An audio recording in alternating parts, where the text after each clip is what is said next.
7월 초인가 그때 커인 컨퍼런스가 있는데 거기서 실제로 나와서 등판을 하셨어요. 대통령 레벨에서 나온 거는 처음이었고요. 나와가지고 굉장히 강력하게 말씀을 해주셨어요. 지금 이 커인 규제를 쓸데없이 하는 SEC 의장 그 사람을 잘라버리겠다라고 말했는데 솔직히 그게 가능한지 잘 모르겠어요. 그러면 못 자른다 하더라도 그 사람 규제가 좀 확실히 좀 줄어들 거 아니에요. 눈치를 보면 좀 봐야 되니까. 그리고 뭐 미국을 커인 캐피털 오브 더 월드로 만들겠다 이런 말도 하셨고 지금 정부가 갖고 있는 그 코인을 안 팔겠더라고 했고 내가 당장 되면은 무슨 뭐 코인 커뮤니티 같은 거 만들어가지고 그 코인을 이제 합리적으로 규제하는 그런 기관을 만들겠다 뭐 이런 얘기도 했고 그래서 프렌드리한 얘기를 되게 많이 해줬어요 그때. 그리고 실제로 본인도 제가 알기로는 1000만 불 정도 가지고 있어요 코인을. 이더리움도 좀 있고 돈도 좀 버셨고 하니까 제가 보기엔 그게 2019년만 해도 트럼프가 코인에 대해서 그렇게 우호적이지 않았는데 180도 바뀐 이유가 그건 것 같아요. 본인이 해보고 재밌고 돈 벌었으니까.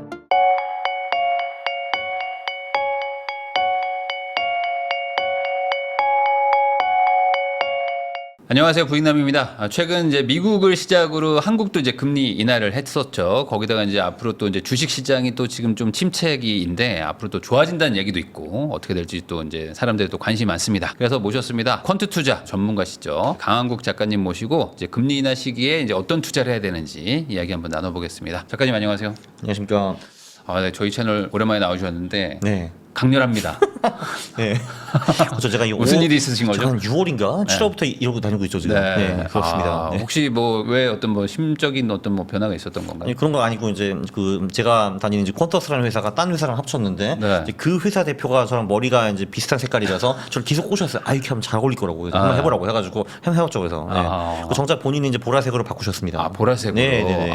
그러니까 주변인의 영향을 받아가지고 그렇죠. 바꾸시고. 그렇죠. 그 전에는 그래서 이제 그 회사 대표, 그 회사 전무 그리고 제가 이제 이 색깔로 다녔는데 대표님이 세 명 좀 그렇다 해가지고 이제 본인은 바꾸셨어요. 본인은 바꾸고. 보라색으로. 네. 그럼 이 색깔 마음에 드세요? 좀 괜찮아요. 네. 검은색으로 나은 것 같아요. 알겠습니다. 네. 그러면 이제 그 한 5개월 만에 나오셨는데 그 사이에 뭐 로버트 키요사키 뭐 강연도 가시고 뭐 여러 가지 일이 있으셨던 것 같아요. 네, 전 당연히 부인아님이 오실 줄 알았거든요. 왜냐면 제가 이런 매년 1월 1일 날 부자 아빠 가능한 아빠를 보면서 이제 노트로 남기신다 그렇게 말씀해 주신 것 같은데 근데 그때 좀 살짝 아프셨다면서요? 네, 제가 그때 뭐 몸이 안 좋아가지고 뭐 아예 뭐 집에 안에서 그냥 움직이질 못했습니다. 네. 가서 이제 뭐 엄청 새로운 뭐 인사이트를 받은 거는 아니지만 그래도 이제 그분이 확실히 좀 몸이 좀 안 좋아 보이시더라고요. 그래서 이제 아마 다시 뵙기는 어렵겠다라고 생각해서 그래서 팬심으로 이제 그분을 그래도 멀리서만 본 거는 굉장히 영광스럽고 저는 좋았습니다. 네, 알겠습니다. 그래서 뭐 이제 처음 보시는 분들도 계실 것 같은데 어쨌든 뭐 특별하게 뭐 문제는 없고 그냥 취향의 문제는 없죠. 차이로 그냥 바꾸시는 거라는 거. 그럼 이제 이야기 한번 여쭤보겠습니다. 어쨌든 항상 이제 강한국 작가님 떠올리면은 그 얘기 많이 하시잖아요. 5월, 10월, 뭐 11월, 4월 이렇게 해가지고 그래서 이제 또 이제 모신 게 이제 앞으로 이제 11월 달 또 오니까 그래서 이 11월, 4월 투자하기 좋은 시절이라고 이제 말씀하시는데 올해도 마찬가지라고 보시는 건가요? 네, 제가 이제 5개월 전에 나왔다고 말씀을 하셨는데 그럼 제가 그때 분명 그 말 했을 거거든요. 이제 나 한국 주식은 5월부터 10월까지 안 할 것이다. 왜냐면 이제 5월, 10월이 왔기 때문에 미국 주식은 한다. 왜냐면은 재선이 있는 해는 보통 미국 주식 굉장히 좋다 이런 말을 했고 실제로 그렇게 됐어요. 지금 5월부터 10월까지 그 이제 미국 주식은 꽤 괜찮았고 코스피는 흥보였고 코스닥은 박살났거든요. 맞아요. 그래서 이제 뭐 나빼라고 생각을 하고 그래서 11월, 4월이 오니까 지금은 미국 주식, 한국 주식 둘 다 굉장히 좋아 보입니다. 그러면은 이제 다시 들어가도 된다. 그렇죠. 이제 10월 말부터 슬슬 다시 들어가야 되고 특히 한국 같은 경우는 이제 조금 전에 이제 금리 얘기도 하셨는데 한은의 금리가 한국 주식에 미친 영향이 굉장히 크더라고요. 미국보다 더 큰 것 같아요. 그래요? 네. 근데 지금 금리나 0.25 했는데 뭐 계속 막 내리막. 그게 이제 어떻게 되면은 한은 금리를 보면 이게 인상 사이클, 인하 사이클 두 개로 나눌 수가 있어요. 그러니까 인하 사이클은 한 번 인하를 하고 한동안 내린 다음에 동결하는 시점까지가 인하 사이클. 그리고 그때 다시 오르기 시작하면 인상 사이클이 시작하는 건데 지금까지 그 최근 25년 동안에 한국에서 인하 사이클이 5번 있었고 요번이 6번째예요. 근데 그 5번의 주식은 늘 올랐습니다. 네, 반대로 지금 인상 사이클은 6번 있었는데 그때는 딱 한 번 10% 수익 나는 걸 제외하고 나머지 5번은 다 빠졌어요.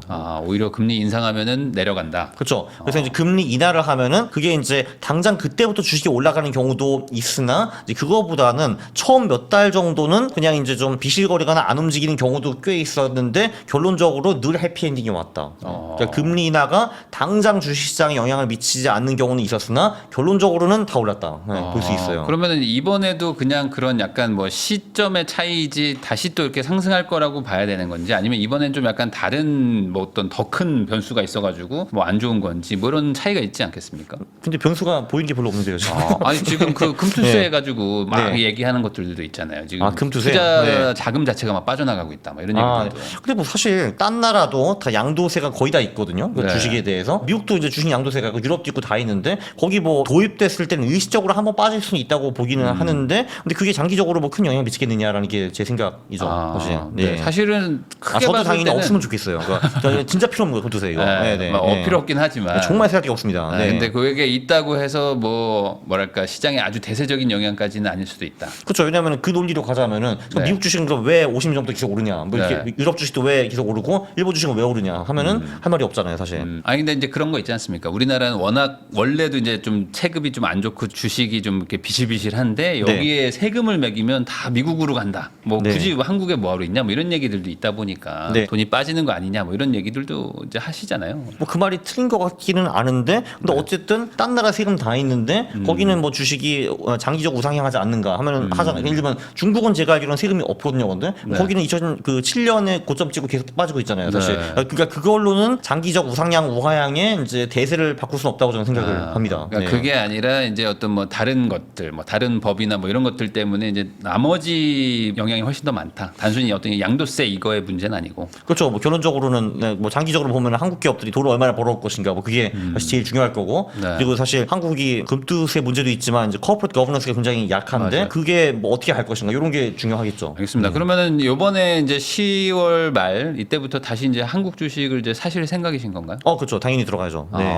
그러면 이때 들어가 가지고 내년 4월에 나오는 개념으로. 그렇죠. 사실 그 또 이게 한국 같은 경우는 그 홀수와 짝수의 수익률이 너무 두드러지게 다르거든요. 근데 일단은 이제 홀수회가 시작하기 때문에 그 내년에는 5월, 10월에도 주식을 좀 할 것 같기는 해요. 근데 비중은 좀 줄이겠지만 그래서 네. 완전히 제로로 갈 것 같지는 않습니다. 홀수가 네. 더 좋다는 얘기죠. 홀수가 훨씬 낫죠. 네.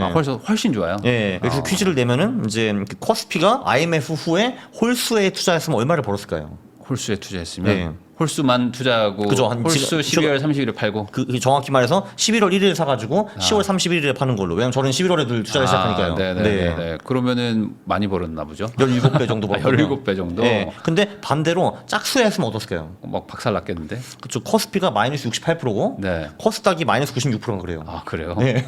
아예 그냥 장난 아니네. 네, 그래서 네. 제가 짝수에 5월, 10월에 특히 안 좋다고 해가지고 이번에 다 빠진 거예요. 네. 실제로 좋지 않았어요. 왜 그런다고 보세요? 뭐 있나요? 데이터에 어떤 유의미한 게 있을까요? 제 생각에는 일단은 미국에서 그 매번 짝수에 선거가 있다라는 게 좀 큰 것 같아요. 그게 이제 올해는 대선이고 2년 후에는 총선이고 네. 그다음에 또 대선이고 이렇게 있는데 그게 그러면은 그 정치적 불확실성을 만들기 때문에 일단 기본적으로 주시장이 안 좋거든요. 네. 근데 미국 같은 경우는 일단 선거 전에 돈을 많이 풀겠죠. 그 선거에서 이기기 위해서. 네. 그래서 미국은 오히려 그 데미지가 좀 적은 편인데 딴 나라들은 그 정치적 리스크는 그대로 받는데 그 돈 풀리는 건 없잖아요. 그렇기 때문에 오히려 딴 나라들 특히 이제 좀 외부 변수에 좀 취약한 한국 같은 나라들이 오히려 그럼 짝수에 수익이 더 안 좋은 것 같아요. 그 대신 홀수는 다 좋아요. 홀수는 뭐 사실 중국, 일본, 한국, 유럽 다 좋은데 짝수에는 확실히 미국은 그래도 돈이라도 푸는데 한국은 그게 풀리는 게 없기 때문에 좀 더 안 좋은 것 같아요. 올해도 똑같은 것 같아요. 보니까. 네. 그러면은 올해 이제 지금 11월에 투자하면은 이제 홀수해로 들어가기도 하고 이제 제일 투자하기 좋은 구간이기도 하니까. 그렇죠. 지금 그러니까 투자하기 한국은 해야 좋다. 된다. 네, 그죠. 한국은 네. 투자하기 좋다. 근데 오히려 지금 분위기는 한국 시장에서 막 나오려고 하시는 분들이 훨씬 더 많지 않나요? 지금. 그러니까 지금 사실 이제 한국 투자자들의 패러다임이 한국과 한국 시장은 망했고 네. 이제 미국으로 다 들어가야 되더라는 게 지금 기본 패러다임이잖아요. 네. 그러니까 그게 틀릴 수밖에 없죠. 대중이 맞는 말하는 거는 건 틀리다. 그거는 절대 있을 수 없어요 시장에서는. 네. 왜냐하면 이제 주식시장이라는 건 기본적으로 가장 많은 사람들한테 가장 고통을 많이 주는 것이 이제 목적 그 자체거든요. 네. 그렇기 때문에 지금 이제 한국의 대중이 한국은 망하고 미국으로 간다라고 하면은 그럼 이제 그건 무조건 틀린 거죠. 오히려 글로 가기 때문에 거기가 또 뭐 고점일 수도 있고 반대로 여기가 저점일 수도 있는 거죠. 그렇죠. 사실 생각해 보면은 그럼 왜 도대체 한국 사람들이 한국을 다 버리고 미국을 간다는 거예요. 이게 이유는 딱 하나밖에 없거든요. 최근 10년 동안의 수익률 보고 하는 맞아요. 거거든요. 근데 이제 미국 시장을 한번 좀 100년 그 단위로 한번 보면은 이게 영원히 오르는 게 절대 아니에요. 중간에 이제 그게 많이 올랐으면은 10년, 15년 동안 아작나는 구간이 분명히 나오거든요. 뭐 예를 들면 뭐 1966년부터 82년도 있었고 2000년부터 2008년 이때도 네. 있었고 있었고 그 전에는 이제 사실 1929년 그 고점을 다시 뚫은 게 1954년이라는 뭐 그래요 이게. 그래서 저도 이제 분석을 해보니까 지금 또 사실 이 빅테크들이 수익을 계속 늘리고 있잖아요. 근데 제가 분석을 해보니까 이 미국 기업이 수익이 지속적으로 늘어나는 구간이 의외로 그렇게 길지가 않더라고요. 예, 그러니까 그게 이제 마지막으로는 90년대 말에 한 번 있었어요. 그 인터넷 네, IT 버블 막 할 때. 그것 때문에 이제 생산성이 올라가가지고 수익이 한번 쫙 늘었고 그 다음에 진짜 한 10년 동안에 미국의 EPS가 네. 안 늘었어요. 그러다가 이제 최근에 좀 몇 년 또 늘고 있는 거거든요. 네. 이것도 영원할 수 없습니다. 그러니까 그런 것들이 사실 지금 말씀하신 게 되게 중요한 부분일 수 있는 게 지금 그 막 S&P는 무적이야 막 나스닥 무적이야 하는 얘기가 사실 네. 지금 최근에 한 10년 정도. 그렇죠. 물론 이게 네. 절대 짧은 기간은 아니지만 네. 이게 앞으로 또 20년이 더 간다는 거는 어찌 보면 이제 뭐 그거는 틀린 얘기일 수 그냥 있는 그냥 거니까. 불가능해요. 왜냐하면은 이 사실 이제 결국은 그 계속 오르면서 밸류에이션이 계속 높아지는 거거든요. 이게 네. 그러니까 퍼나 PBR가 계속 높아지는 건데, 네. 근데 기본적으로 뭐 자본주의에서 뭐 EPS가 매년 뭐 10%, 15%, 20% 향상하는 건 그거는 있을 수가 없어요. 기본적으로. 그래서 이제 그게 기대가 무너지면은 밸류에이션이 다시 망가지게 되면서 한번 폭락이 이렇게 오는 거죠. 네. 그거는 피할 수가 없어요. 근데 네. 지금 그 뭐 소위 말하는 뭐 M7 이런 데들은 네. 지금 그걸 이제 인공지능 뭐 AI 이쪽으로 가니까 완전 게임 체인저니까 네. 여기서 이제 다 죽이고 내가 모든 매출과 수익을 다 얻어갈 수 있다는 뭔가 그 기대감이 좀 보이니까 막 가는 거 아닌가요? 맞아요. 근데 사실 그런 기대감은 그냥 100년 히스토리를 보면은 늘 있어 왔어요. 네. 그러니까 예를 들면은 뭐 인텔 같은 기업이 사실 20년 전에 엔비디아이거든요. 사실. 네. 그러니까 그때 걔네들이 뭐 CPU 시장에 거의 뭐 100%는 아니지만 상당히 많이 지배하고 있었는데 지금 완전 찐따 회사가 됐잖아요. 네. 인텔 같은 경우도. 그러니까 사실 뭐 영원히 가는 것처럼 보이는 기업들이 이제 늘 역사에는 나오는데 근데 영원히 간 놈은 없더라라는 것이 자본주의에서 배울 레슨이죠. 네, 사실 지금 오히려 이런 얘기 들으시면 아니 뭔 국장을 왜 하라는 거냐 지금 완전 최악의 분위기에다가 싸니까. 뭐, 네, 그렇죠. 아니, 아무 근데 기대가 없잖아요. 네. 내려가는 애들은 네. 끝도 없이 갈 수 있잖아요. 지하실이 있을 수 있다 이런 아, 얘기도 그죠, 있지 그죠. 않습니까? 네, 네. 있죠. 네, 그래가지고 당연히. 네. 지금 들어가는 거에 대한 거부감이 좀 있으실 것 같긴 하거든요. 네. 그럼에도 불구하고 11월 4월인가요? 들어가야죠. 12월에 들어가면 안 돼요? 뭐 12월도 괜찮죠. 아 그래요? 네. 아 그럼에도 근데 불구하고. 통상적으로 11월이 꽤 좋은 달이기 때문에 네. 그 한 달을 굳이 놓칠 필요는 없죠, 사실. 아 네. 그래요. 지금 막 삼성전자 빠지고 이런 거 보면은 막 네. 겁나실 것 같아요. 저도 삼성전자는 별로 안 좋아해요, 기본적으로. 그냥 이제 퀀트 투자로. 네, 소형주로 들어갈 것 같아요. 네. 소형주로. 네. 그러니까 삼성전자를 봐도 이제 사실 전형적으로 삼성전자도 영원히 갈 거라고 생각하는 주식이었잖아요, 사실. 네. 근데 거기 이제 회장도 뭐 사실 별 실력도 별로 없으시고 이제 그 사실 한 20년 전만 해도 삼성전자가 진짜 훌륭한 회사였거든요. 한 40대 돼가지고 승진 못했다가 무조건 잘라버리고 막 그랬거든요. 근데 네. 정말 훌륭한 회사였는데 지금은 사실 일 안 하고 1억씩 받으면서 60까지 다닐 수 있잖아요, 그 회사가. 그러니까 되는 게 별로 없죠, 사실. 네. 그러니까 뭐 내부적으로는 많이 워라밸 같은 걸 따지는 분위기로 가긴 갔다고 그 대신 일 안 하더라고요. 하잖아요. 그렇죠. 네. 그래서 이제 경쟁력을 좀 잃었다 뭐 이런 얘기들도 있기는 있는데 네. 뭐 그럼에도 불구하고 지금 말씀하시는 걸 좀 오해하시면 안 되는 게 이제 한국 주식에 투자한다는 게 말 그대로 이제 지수 투자 개념에 좀 더 가까우신 거죠. 그러니까 특정 개별 종목을 막 산다는 개념. 그렇죠. 저를 삼성전자 자체는 부정적으로 보는데 전반적으로 전체 지수, 엔드,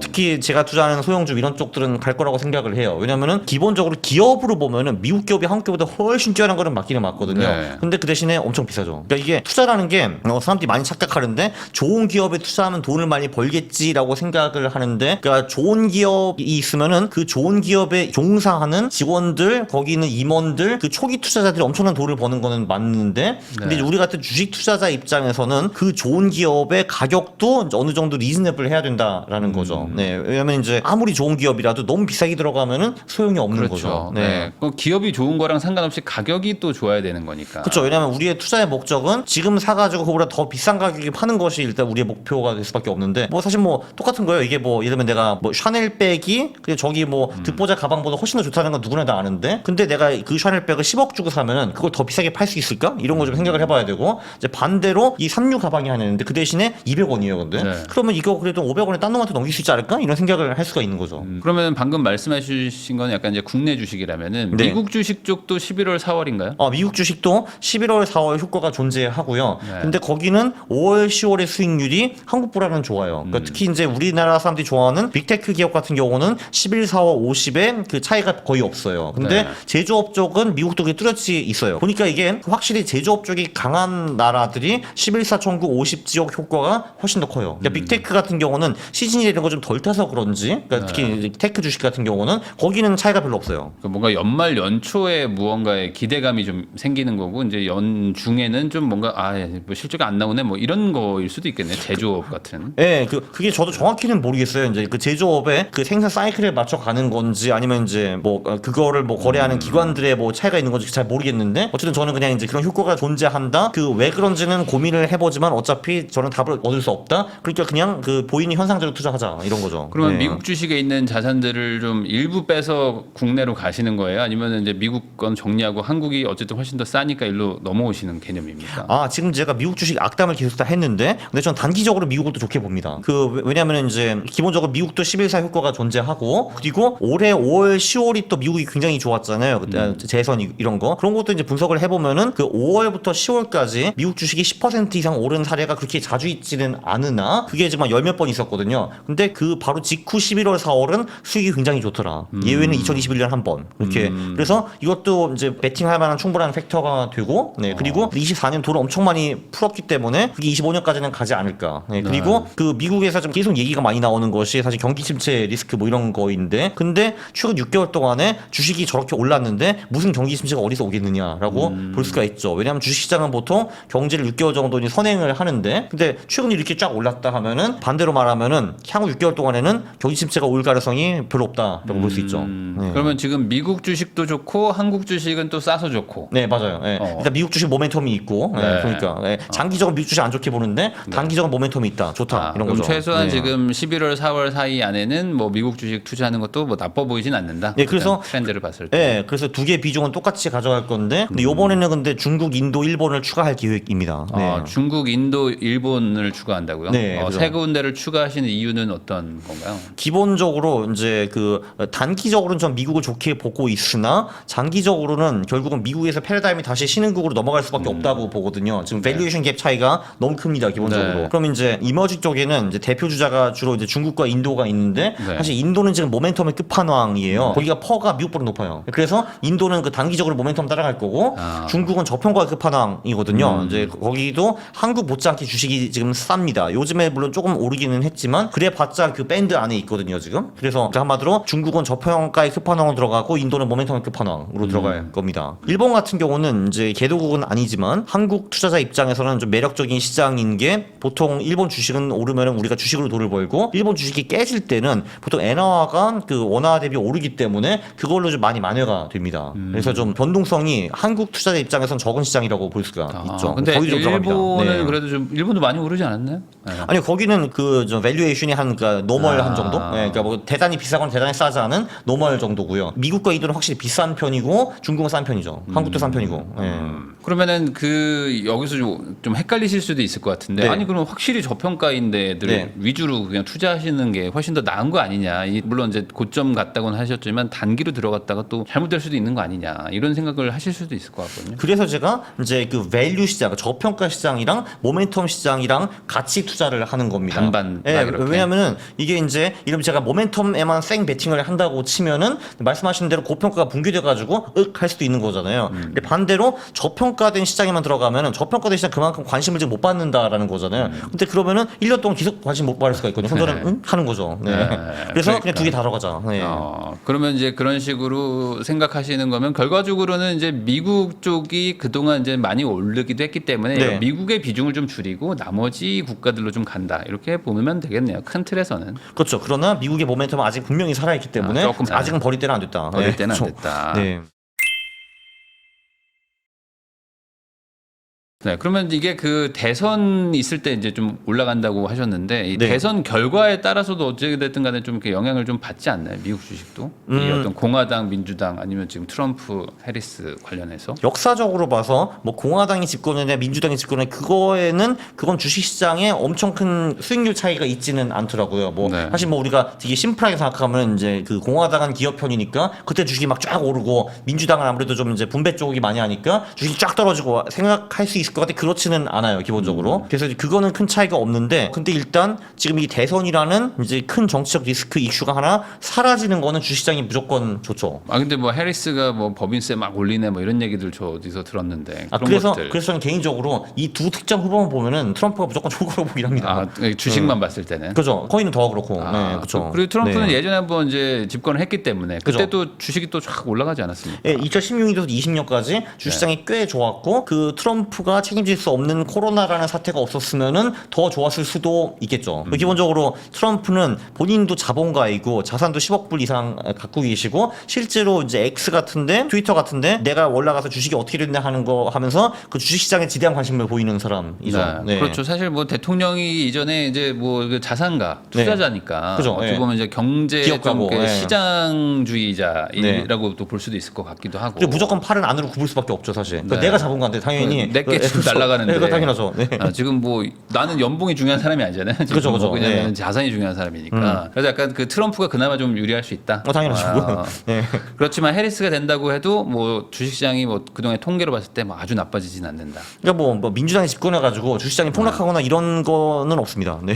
그러면 지금 미국, 한국 뭐 이렇게 뭐 특정을 해볼까요? 그럼 여기에 어떤 악재가 예상되는 부분이 있다면 뭐가 있을까요? 뭐 전쟁 정도. 사실 뭐 경기 침체 말씀 많이 하시는데 뭐 말씀드린 것처럼 이제 최근 몇 개월 동안 주식시장이 굉장히 좋았다라는 거는 향후 6개월 동안에는 경기 침체가 올 가능성이 별로 없다라는 가장 큰 강력한 시그널인 것 같고요. 그리고 사실 그 두 번째 지표는 하이힐드라고 신용도가 낮은 이제 그런 회사들이 그 발행한 그 채권을 보는데 걔네들도 지금 멀쩡하거든요. 그래서 결론적으로 반년 동안은 이상이 별로 없을 것이다라고 생각하고 사실 가장 큰 리스크는 그 이제 블랙스원 쪽이 되겠죠. 그러니까 오히려 지금 우리가 전혀 상상할 수 없는 것들. 저는 사실 중동 전쟁 리스크는 저는 마이너하다고 보는 사람입니다. 네. 왜냐면 이제 중동은 사실 맨날 전쟁하기도 하고 그게 이제 70년대에는 좀 영향이 컸어요. 그때는 이제 오일 같은 그쵸, 것 오일을 때문에. 꽉 잡고 있었기 때문에 1차 오일 쇼크가 그때 발생했고 그리고 이제 예를 들면 보면은 81년부터 88년까지 이란과 이라크가 8년 동안 전쟁을 하면서 몇백만 명이 죽었거든요. 근데 그게 처음에는 그 2차 오일 쇼크로 이제 퍼져가지고 그때는 주식시장에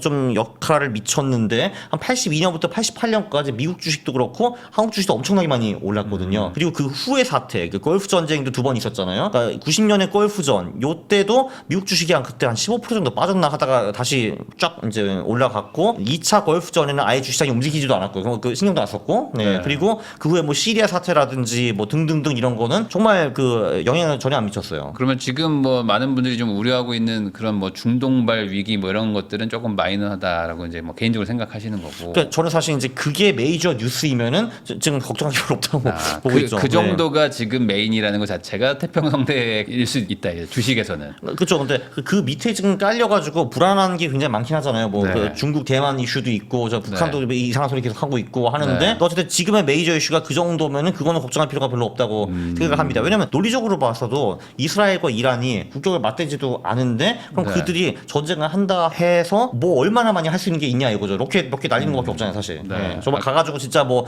찌르고 이런 거 못 하잖아요, 사실. 그리고 이란이 뭐 이렇게 전쟁을 지금 진짜 원하는지는 잘 모르겠어요. 보니까 하는 거 보면 약간 좀 이렇게 그냥 신용만 하는 것들도 좀 있고. 그렇죠. 이제 그 전쟁을 손해라고 판단하는 것 같고 정말 이제 체면 치료의 정도의 보복한다고 보는데 근데 이제 이스라엘이 계속 툭툭 건드리면 그 어떻게 될지는 모르는 거죠, 물론. 그러면은 예. 남은 기간은 뭐 호재밖에 없는 건가요? 뭐 호재를 굳이 정리한다면 뭐가 있을까요? 근데 사실 이제 기본적으로 이 블랙스원이라는 거는 알수 다 없으니까. 우리가 예견할 수 없는 이상한 데서 터지는 거거든요, 이게. 사실 뭐 2008년 금융위기 이런 것도 이상한 사람 제가 알기로는 거의 없어요. 그 네. 빅숏에 나오는 그 위인들 빼고는 이제 거의 마이클 없고. 모린가? 네. 코로나도 당연히 아무도 예측한 사람 없고요. 네. 예측할 수 없으니까 그거는. 근데 그런 것들이 사실 시장을 움직이죠. 네. 근데 그런 거가 무섭다고 해가지고 투자를 안 할 없죠. 수는 네. 없는 거잖아요. 그렇죠. 일단 지금은 그런 게 안 온다라고 가정하고 투자하는 게 합리적이죠. 아무래도. 네, 왜냐면 그거 정말 언제 어디서 어떤 방향으로 튀어나왔을까 우리가 전혀 알 수 없기 때문에.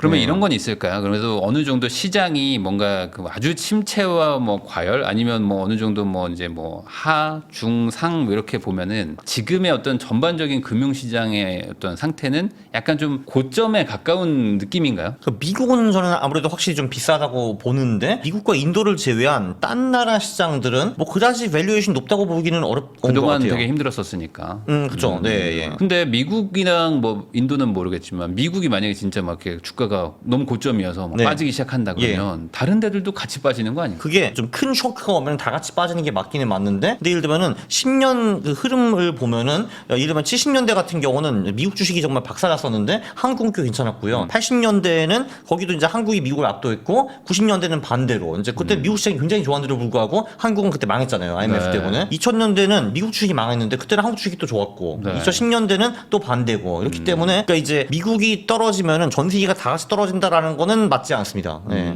그러니까 물론 이렇게 갑자기 왜 40-50% 떨어지는 그런 이제 금융 쇼크 이런 거 있잖아요. 그때는 다 같이 함께 망하는 게 맞는데, 근데 이제 미국이 밸류에이션이 높아가지고 이 10년 동안에 해소가 된다 천천히. 그럴 때는 사실 그 미국만 그렇게 천천히 움직이고 딴 데는 많이 가는 경우가 많이 있었죠. 예를 들면 2000년대 같은 경우는 미국 주식이 2000년 주가보다 2010년 주가가 낮았거든요. 근데 그때 예를 들면 그 브릭스라는 단어도 막 생기고 그때 이머징 엄청 잘 갔어요 사실. 네. 중국도 엄청 많이 올랐고 한국도 올랐고. 그러니까 결국에 밸류가 좀 이게 낮은 지역들은 뭐 관심을 못 받다가 어쨌든 뭐 딴 데서 돈 벌고 있던 데들이 이제 좀 딴 데 가야 되겠다 할 때 이제 그때 관심을 받으면서 이제 쫙 올라가니까. 그렇죠. 이제 빅테이크가 예를 들면 물론 이게 언제일지 모르겠지만 어닝 쇼크가 몇 번 터지고 저 AI 저거 은근히 돈이 안 되네 하면 이제 딴 데 가볼까? 저기 왜 이렇게 싸? 이렇게 되는 거죠 결국은. 그러니까 이거는 항상 다 이렇게 순환을 하는 거니까. 순환은 필연적으로 와요. 10년에 15년에 한 번쯤은. 네. 근데 이제 저는 이제 하나 뭐 좀 뭐랄까 우려되는 부분은 그때 IT 버블 때 2000년대 그 IT 버블 때가 딱 이런 일이 있었다고 하더라고요. 그러니까 버블이다. 근데 가고 또 1년 있다가 버블인데 가고 막 4년, 5년, 6년 뭐 버블이 안 꺼지고 막 계속 가니까. 맞아요. 그래서 그게 언제 터질지 모르기 때문에 제가 미국 시장에서 안 빠지는 거죠. 지금은 확실히 그게 안 빠졌으니까요. 그러니까 비중을 좀 줄이는 정도인 거지. 그죠. 그거에서 아예 나와버리면 이제 완전히 그냥 허탈해지는 거니까. 그렇죠. 그럼 진짜 완전히 머리가 더 하얘지는 거죠. 이게. 이러면 1997년에 지금 미국 인터넷 버블인데 나 미국 주식 다 팔았어 하는데 이게 2000년 3월까지 갔거든요. 이게. 그래서 지금 제가 말씀드리지만 이 그 미국의 고평가가 뭐 2027년 8년까지 갈 수도 있어요. 사실. 그럼 진짜 더 하얘지는 거죠. 이게. 그러니까. 이게 이거 안 하다 가면은. 뭐 엔비디아 뭐 여러 그런 종목들 이제 조금 돈 버신 분들이 이거 이제 고점이다 하고 이제 다 팔았다가 그 뒤로 이제 막 속을 상해하시잖아요. 그렇죠. 그게 아니라 뭐 30%만 팔고 또 오르면 또 30% 팔고 이런 식으로 해도 되는 건데. 그렇죠. 추세가 있으면 그거를 무시할 수 없죠. 맞습니다. 그럼 아까 방금 말씀하셨던 것처럼 AI에서 뭐 어떤 실적 쇼크 뭐 이런 것들이 오면은 이제 그거를 이제 시발점을 해가지고 이제 좀 떨어지지 않을까라는 뭐 그런 예측들은 좀 하시잖아요. 네, 물론 지금의 요 AI 이게 옛날 2000년 IT 버블보다는 상태가 그래도 훨씬 좋아요. 왜냐면 그때는 진짜 말도 안 되는 매출도 없는 기업들이 막 나와가지고 뭐 몇백억 달러 밸류에이션 받고 이랬는데 지금은 그래도 실제로 수익을 내는 빅테크들이 이제 주도를 하고 있잖아요. 그래서 질적으로 이제 지금이 그때보다 훨씬 더 나은 거는 맞기는 맞는데, 근데 지금 사실 그 전 세계가 이제 무지하게 AI 투자를 하고 있는데 아직은 ROE가 높지는 않거든요 지금. 그래서 이제 그 물론 AI가 그 우리의 인생을 완전히 바꿀 거라는 건 저도 동의를 하는데 그게 좀 늦어지면은 이게 당장 돈이 안 되네 하면은 당연히 이제 그 사람들이 실망할 거고 주가는 떨어질 수 있죠. 그러면은 그런 회사들을 좀 어떻게 평가하세요? 뭐 예를 들어 뭐 테슬라는 좀 어떻게 보세요? 테슬라. 테슬라 그 전기차 부분은 사실 저는 딱히 좋게 보고 있지는 않고요. 왜냐면은 이제 역사적으로 자동차로 돈 번 기업은 사실 별로 없어요. 다 ROE가 낮고 뭐 다 그저 그렇잖아요. 그러니까 이게 되게 신기한 게 자동차 같은 게 이제 그 브랜드도 이제 어마어마한 기업들이 있잖아요. 뭐 벤츠도 있고 뭐 BMW, 아우디인데 걔네들 주가가 근데 다 그저 그렇거든요. 근데 별거 없고 사실 뭐 이제 자동차라는 거는 사실 비슷하게 만들기도 쉽기 때문에 거기서 큰 돈을 벌기는 어렵다는 게 제 생각인데, 근데 이제 그 일론 마스크가 하시는 그 딴 사업이 잘 돼가지고 저희 인류가 안 하던 레벨로 가면 저는 정말 좋겠습니다. 이번에 화상도 갈 준비가 되신 것 같고, 저는 이제 인류가 기후 변화를 막을 수 있다고 생각을 하지만 제가 틀릴 경우 이제 화상으로 갈 거 아니에요. 그런 것도 해야 되고, 그리고 이제 우리 두뇌 그 AI 칩 까는 것도 좀 하셔야 되고, 로봇도 만들어야 되고, 그런 게 저는 더 좋다고 봅니다. 사실. 그러니까 테슬라 주식이 고점인지 저점인지 잘 모르겠는데 어쨌든 저는 이제 전기차 부분은 별로 관심 없고 이제 일론 마스크란 대천재가 하는 그 딴 사업이 잘 됐으면 좋겠다고 생각해요. 그러면 AI 쪽도 어쨌든 간에 좀 관심은 그래도 가지시고 계실 텐데 AI는 뭐 개인적인 견해입니다. 이게 생각보다 좀 많이 늦어질 것 같으세요? 어떤 그 매출로 나와가지고 순이익이 막 그 대폭발하는 뭐 그런 시기는 좀 많이 늦어질까요? 저는 AI 개발은 우리가 생각하는 것보다 훨씬 더 빨리 이루어질 거라고 생각하는데 그게 이제 수익으로 어떻게 매칭되냐 그거는 좀 딴 문제인 것 같아요. 지금은 잘 모르겠어요, 어쨌든 뭐 아주 단순 고용 인력들을 대체해 버린다 뭐 이런 걸로 지금 조금씩 막 나오잖아요. 뭐 상담 직원들 다 지금 해고당하고 있고 뭐 이런 것들 이게 지금 꽤 크게 느껴지는데 그럼에도 불구하고 AI가 좀 생각보다는 좀 더 뒤로 밀릴 거라고 생각하시는 거예요? 아니 저는 오히려 AI 개발은 우리가 생각보다 훨씬 더 빠를 거라고 생각합니다. 개발이 되면은 이제 바로 그냥 인건비를 그냥 바로 대체할 수 있지 않을까요? 그쵸. 근데 그걸로 그 어마어마한 개발비를 뽑을 수 있는 이것도 딴 얘기죠. 그게. 그렇죠. 개발비를 뽑냐는 건 좀 다른 얘기죠. 그죠, 그죠. 네. 100억 투자해서 1억 아끼는 게 의미가 있냐. 맞아요. 예.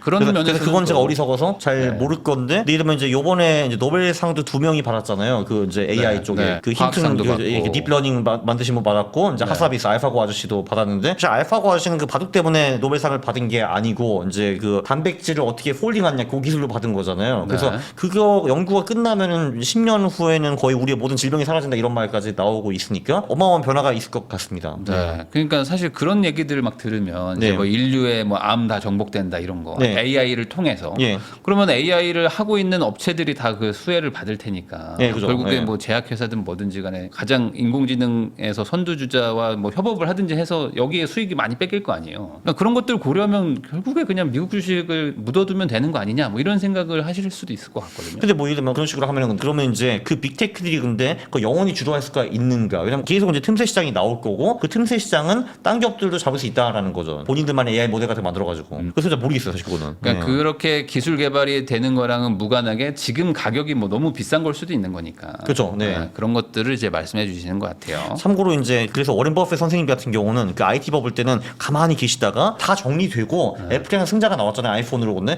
그때 주식을 사셔가지고 100조 원을 버셨죠. 거기서 배운 게 많습니다, 저는. 사실 워렌 버핏 그분이 이제 그때 막 IT 버블 열 때 욕 많이 먹었잖아요. 그쵸, 아니 좀 바보 같은 놈. 저 그 인터넷도 이해 못하는 저 이제- 늙은이 하면서. 네. 이제 진짜 노망 낳고 늙었다. 그렇죠. 예. 그러다가 결국에 역시 워렌 버핏. 그러나 결국은 그분이 100조를 벌었고 그것도 한 10년 지켜보다가 보니까 사람들이 아이폰을 정말 잘 쓰네요. 하면서 야, 사보자. 사실 그렇게 지켜보다가 약간 뭐 주춤할 때 그때 그냥 확 사서 그쵸. 확실할 때. 야, 사람들이 아이폰 저렇게 좋아하는데 애플의 밸류에이션이 그렇게 높지 않고 현금도 엄청 많네요. 들어가자 이렇게. 그러니까 어찌 보면 정말 투자의 정석으로 하는 건데 네. 그거를 우린 조금 더 많이 벌어보자고 수익률 좀 높게 해보자고 경쟁하고 있을 때 들어가는 거잖아요. 그렇죠. 네. 근데 이미 경쟁 끝나고 들어가도 된다. 그러면 진짜 이게 워렌 버핏이라는 게 지금 시기로 보면 그렇잖아요. 지금 AI 때문에 막 박치기 싸우고 있는데 한 2038년까지 기다렸다가 마이크로소프트가 있는 것 같네. 들어가자. 뭐 이런 거잖아요. 그러니까 그때 들어가서 먹어도 충분하다. 그렇죠. 네, 어찌 맞습니다. 보면. 맞습니다. 왜냐면 다른 거 네. 투자했다가 망해버릴 수도 있는 거니까. 그렇죠. 쪽파는. 사실 승자가 다 먹는 시장 아니겠습니까? 그렇죠. 여기도? 예. 그러니까 다는 모르겠지만 어쨌든 이제 그 큰 플레이들이 남겠죠. 네. 그러니까 이런 것도 한번 고민해볼 필요는 있죠. 그렇죠. 예를 들면 지금 엔비디아 들어갔는데 네. 지금 이제 GPU가 대세인데 갑자기 뭐 한 5년 후에 뭐 GPU를 능가하는 뭐 다른 뭐 뭉치가 나와요. 또 갑자기 근데. 나와요. 네. 그렇죠. 네. 그러니까 물론 이제 이런 얘기를 들으면 우선 지금 들어갔다가 네. 6개월 뒤에 나오면 되니까라고 생각하실 수도 있는 거니까. 근데 네. 그런 의미에서 이제 11월, 4월 정도만 판단하시는 거잖아요. 그렇죠. 그렇죠. 네. 그러면 이제 아까 잠깐 얘기는 해주셨지만 그 삼성전자 네. 지금 막 5만 원 막대 지금 6만 원 깨져가지고 예. 어쨌든 많은 분들 가지고 계시니까 예. 그걸 조금만 더 좀 그 얘기를 해주시면 좋을 것 같거든요. 삼성전자 지금 당분간은 힘들까요? 뭐. 그렇죠. 뭐 어닝도 안 좋게 나오는 것 같고, 네. 네. 저는 개인적으로 이제 그 회장님의 아버지와 할아버지는 이제 비전이 있으셨다고 생각하고, 네. 이제 뭔가 새로운 걸 계속 개발하셨는데 지금 회장님은 그냥 아버지한테 물려받은 거를 그냥 돌리는 정도로 생각하시는 것 같거든요. 근데 그 아무래도 삼성전자도 기술 기업이고 이제 그쪽 기술이 엄청나게 빨리 지금 발전하고 있는데 따라가지 못하는 것 같아요. 기본적으로. 네. 뭔가 그냥 그 관리하는 정도로는 안 된다 이쪽은 기술 그렇죠. 회사기 네네. 때문에. 예. 그러니까 뭐 삼성전자 공기업도 아닌데 공기업처럼 들어보는 것 같아요. 저는 개인적으로. 네. 그러면 지금 뭐 그 옛날에 인텔의 그걸 좀 보는 것 같아요. 네. 인텔도 2000년에 그렇게 잘 나갔었는데 결국은 뭐 관료주의, 뭐 이제 매너리즘, 맞아요. 예, 그리고 혁신 사라지고 뭐 그러니까. 그런 걸로. 네. 네. 오히려 경쟁자가 좀 없어지고 우리가 막 시장을 압도한다. 그때부터 이제 확 풀어지면서 그러다가 이제 그 기술력이 이제 계속 답보 상태로 가다가 이제 경쟁자가 갑자기 엄청난 CEO가 나타나면서 막 뜨는 약간 이런 개념인 것 같기도 하고요. 그렇죠. 이제 그게 어떻게 보면 자본주의 아름다움이기도 한데, 근데 이제 삼성 입장에서는 그렇게 아름답진 않겠죠. 그러면 이제 지금 하이닉스는 그래도 조금 뭐 선방하고는 있다고 보는데 그렇죠. 뭐 네, 그래도 좀 낫죠. 오히려. 네. 대신에 또 반대로 생각하면은 이제 항상 똑같은 얘기지만 그러니까 삼성전자가 저평가 아니냐. 뭐 하이닉스 대비 상대적으로. 근데 사실 그 삼성전자는 근데 그 한 번 진짜 완전히 꺾였기 때문에 네. 이제 그 거기 회장이 바뀌기 전에 그 큰 변화가 있을까 하는 게 제 생각이죠. 그래서 저는 삼성전자는 사실 20년 동안 거의 한 번도 투자한 적이 없기는 하지만 20년간 지금도 안할 것 그냥 같아요. 삼성전자만 사놔도 됐는데. 네, 그렇죠. 네. 그때는 좀 할 거예요. 네. 그렇지만 지금은 좀 애매하다. 네. 그러면 이제 하이닉스가 차라리 낫다. 그렇죠. 뭐 그것도 제가 살 것 같지는 않지만 뭐 소형주 아니니까. 근데 그죠. 둘 중에 하나 고르라면 그래도 그쪽이 나아 보이죠. 네. 그러면 이제 국내 주식은 철저하게 소형주 위주로. 왜냐면 그게 수익률이 더 좋잖아요. 훨씬 높으니까요. 네, 네. 근데 이제 그거는 당연히 이제 개별 주식이 아니라 이제 퀀트로 해서 그냥 이제 배분을 해서 좀 뽑아가지고 이제 숫자 좋은 걸로 가는 거죠. 네. 뭐 그럼에도 불구하고 뭐 조금 뭐 나은 섹터가 있다 뭐 이렇게 아니요. 보시는 건 없어요? 네, 전혀 없습니다. 없어요. 네. 그냥 네. 그냥 기계로 돌려서 그렇죠. 네, 그냥 기계로 나오는 돌려서. 대로. 네. 아, 알겠습니다. 그 강한국 작가님 또 이제 코인 투자 많이 하시는데 네. 지금 이제 최근에 갑자기 막 튀어 올랐어요. 네. 8천 초반에서 지금 9,200 막 올라가고 있는데 네. 왜 이렇게 된다고 보세요? 코인, 비트코인? 뭐 사실 뭐 아직도 이게 뭐 엄청 많이 올랐다고 보기는 좀 어렵지만 뭐 그래도 저점이 49,000불이었는데 68,000까지는 왔죠 지금. 네. 네. 일단 그 개인적으로 그냥 과거 흐름과 엇비슷하게 움직이는 게 일단 좀 있는 것 같고요. 보통 이제 한 그 반감기고 한 3-4개월 정도 좀 이제 횡보하다가 그때부터 가기 시작하는데 실제로 저점이 9월 6일이었어요. 그러니까 네. 이제 반감기 대비 4개월 반 후 정도였는데 그래서 이제 가고 있고 그리고 지금 사실 폴리마켓이라는 사이트가 있어요. 거기서는 이제 이런저런 이벤트에 베팅할 수 있는 사이트거든요. 그 거기서 한 10월 5일인가 그때까지만 해도 트럼프와 해리스의 확률을 50대 50으로 왔는데 그때부터 쫙 벌어져가지고 이제 6대 4까지 지금 와 있거든요. 네. 트럼프가 높다는 거죠. 그렇죠. 트럼프가 높다는 거고 주식 쪽에는 사실 뭐 트럼프 해리스를 보면은 물론 트럼프가 좀 더 좋긴 하겠지만 좀 더 좋은 편인데 코인은 제가 보기에는 트럼프가 훨씬 더 좋거든요. 네. 네. 그거가 어느 정도 반영이 되는 것 같고 이제 플러스 그 정치적 불확실성이 어느 정도 해소되는 거. 이제 트럼프 쪽으로 많이 쏠렸기 때문에 그게 큰 것 그러면 같아요. 지금 약간 좀 기대감이 붙어서 이런 거다라고 봐야 될까요? 뭐 트럼프에 대한 기대감? 그렇죠. 이제 아니면 뭐 금리 인하? 그것도 있고 그리고 이제 서서히 반감기 효과가 나타나는 것도 있고 코인과 가장 연관성이 높은 매크로 지표가 통화량이에요. 통화량. 네. 그래서 지금 근데 글로벌 M2가 한 21년부터 24년까지는 많이 못 올랐어요. 그 인플레이션 때문에 이제 중앙은행들이 돈 찍어내는 거 좀 억제하다가 한 6월부터 다시 풀렸어요. 그러니까 6월에 글로벌 M2가 103조 달러 정도였는데 지금 107조까지는 왔어요. 그러니까 물론 4조가 큰 돈은 아니지만 그 4조 달러니까 한 4% 정도인데 그래도 확실히 6월부터 좀 트렌드가 중앙은행들이 다시 돈을 찍어내고 있다. 통화량이 늘고 있다라고 볼 수가 있거든요. 그것도 이제 아무래도 가격에 좀 영향을 미친 것 같고요. 그게 뇌피셜이긴 한데 글로벌 통화량이 늘면은 한 10주 후부터 코인 가격이 반영이 된다. 이런 얘기가 좀 있더라고요. 네. 그러면 6월 말이니까 그 10주를 더하면 9월 초가 되는데 그게 얼추 맞기는 맞거든요. 9월 6일이 저점이었으니까. 네. 그러면은 그건 어때요? 예전에 무슨 뭐 마운트 곡슨이 해서 막 이런 뭐 악재들이 있다 뭐 이랬던 네, 것들은 네. 다 해결된 건가요 이제는? 그렇죠. 지금 제가 아는 딱히 큰 악재는 없어요 지금. 네네. 그러면은 지금 네. 어떤 뭐 물량이 갑자기 쏟아진다든지 뭐 이런 것들은 지금 뭐 해결은 됐다고 보면은 이제 수요의 문제겠네요. 그래서 사실 근데 그런 것들은 근데 순식간에 바뀔 수 있습니다 정말. 그럼 어떤 고래들 두 명만 나와도 이제 네. 그렇긴 하죠. 네, 그렇죠. 그러면은 이 지금 그 아까 말씀하셨던 것 중에 트럼프가 될 수도 있다는 거가 어쨌든 시장에 좀 영향을 줬다. 그건 코인러 입장에서는 무조건 호재일 수밖에 없거든요. 그러면 예. 이제 시청하시는 분들은 트럼프가 뭔 상관인데라고 생각하실 수도 있으니까. 뭔 왜 그런 상관이냐? 건가요? 일단 그 한 7월 초인가 네. 그때 그 이제 무슨 코인 컨퍼런스가 있는데 거기서 실제 나와서 등판을 하셨어요. 그러니까 네. 이제 대통령 레벨에서 나온 거는 처음이었고요. 나와가지고 굉장히 강력하게 말씀을 해주셨어요. 그래서 지금 이 코인 규제를 쓸데없이 하는 SEC 의장 그 사람을 잘라버리겠다라고 말했는데 솔직히 그게 가능한지 잘 모르겠어요. 어쨌든 네. 근데 그런 말을 했으니까. 웬만하면 잘라버리겠다 그러네. 예, 그렇죠. 근데 이제 그러면 못 자른다 하더라도 그 사람 규제가 좀 확실히 좀 줄어들 거 아니에요, 그게. 네. 눈치를 보면 좀 봐야 되니까. 그리고 뭐 미국을 코인 캐피털 오브 더 월드로 만들겠다 이런 말도 하셨고 네. 지금 정부가 갖고 있는 그 코인을 안 팔겠다라고 했고 네. 내가 당장 되면은 무슨 뭐 코인 커뮤니티 같은 거 만들어 가지고 그 코인을 이제 합리적으로 규제하는 그런 기관을 만들겠다 뭐 이런 얘기도 했고 그래서 프렌드리한 얘기를 되게 많이 해줬어요 그때. 그리고 실제로 본인도 제가 알기로는 1,000만 불 정도 가지고 있어요 코인을. 그러니까 네. 이더리움도 좀 있고 NFT 같은 거 파셔가지고 이제 돈도 좀 버셨고 하니까 그러니까 제가 보기엔 그게 2019년만 해도 트럼프가 코인에 대해서 그렇게 우호적이지 않았는데 180도 바뀐 이유가 그건 것 같아요. 본인이 해보고 재밌고 돈 벌었으니까. 네. 그게 큰 것 같고 뭐 CBD 이슈 안 하겠다 이런 말씀도 하신 것 같고 네. 이제 해리스 같은 경우는 트럼프가 저렇게 해서 저쪽 표 가져가는 것 같으니까 나도 되면은 좀 해줄게 정도인데 근데 이분의 정치 성향상 이런 거 봐서는 코인러들을 위해서 뭐 해줄 거는 같지는 않거든요 사실. 아무래도 이분은 그 제가 알기로는 그 이 미국의 모든 국회의원 중에서 이제 거의 가장 이제 좌쪽에 있는 사람으로 저는 알고 있고 근데 그런 사람이 코인을 막 지지할 것 같지는 않거든요 사실. 그러면은 이제 그 트럼프가 되면 뭐 이게 그냥 뭐 립서비스일 수도 있지만 트럼프는 입장에서 아니에요 제가 보기에는. 아니에요? 네, 그럴 가능성 별로 없다고 봐요. 그러면은 네. 확실하게 코인을 띄워주겠다. 그쪽에서 돈도 많이 받았거든요.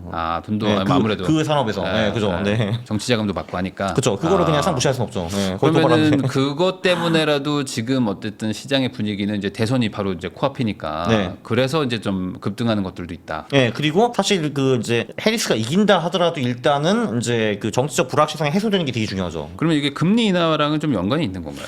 금리 인하보다 사실 통화량이 더 중요한 지표이긴 한데 근데 아무래도 금리가 인하되면은 통화량이 통화량도- 늘어날 가능성이 높기 때문에 그거는 확실히 도움이 되죠. 뭔가 좀 그러면 이게 비트코인 뭐 이쪽에는 뭐 지금 악재라고 할 만한 거는 없는 상황인 건가요? 뭐 해리스가 된다고 해서 뭐 악재도 아니라고 하셨으니까. 그렇죠. 이제 그 보통 대선 한 6개월 동안에는 비트코인이 지금까지 미친 듯이 올랐거든요. 12년, 16년, 20년 똑같았기 때문에. 근데 이제 해리스가 대통령이 되면은 이제 상승장이 올 것 같긴 한데 그 상승장이 좀 짧을 것 같고요. 네. 그리고 이제 폭도 좀 크지 않을 것 같고 트럼프가 되면은 상승장이 좀 더 오래 그리고 좀 더 높게 가지 않을까 생각을 합니다. 지금- 악재는 그런 건 좀 있다. 그러니까 기본적으로 한 그래도 4년 전까지만 해도 이 뭐 블록체인과 뭐 이런 기술이 뭐 우리 인생을 많이 바꿀 거라고 생각하는 사람들이 꽤 많았거든요. 근데 네. 요즘은 근데 그런 분위기는 확실히 사라진 것 같아요. 지금도 알트코인 시장 보면은 어떻게 민코인을 산탕할까 그거밖에 없거든요, 사실. 예. 지금은 확실히 코인 가지고 뭐가 미래 바뀐다 이런 생각들은 잘 없고 AI 쪽이 지금 그러고 그래서 있는 저는 것 사실 이제 이 그 비트코인과 그 나머지 그 알트코인을 좀 많이 구분해야 된다고 생각을 합니다. 이제 네. 저는 비트코인은 이제 장기적으로도 좋게 보고 있어요. 왜냐면은 그 아무래도 그 숫자가 제한되어 있다는 게 굉장히 매력적이기도 하고 사실 지금 미국 달러가 서서히 지금 붕괴되고 있는데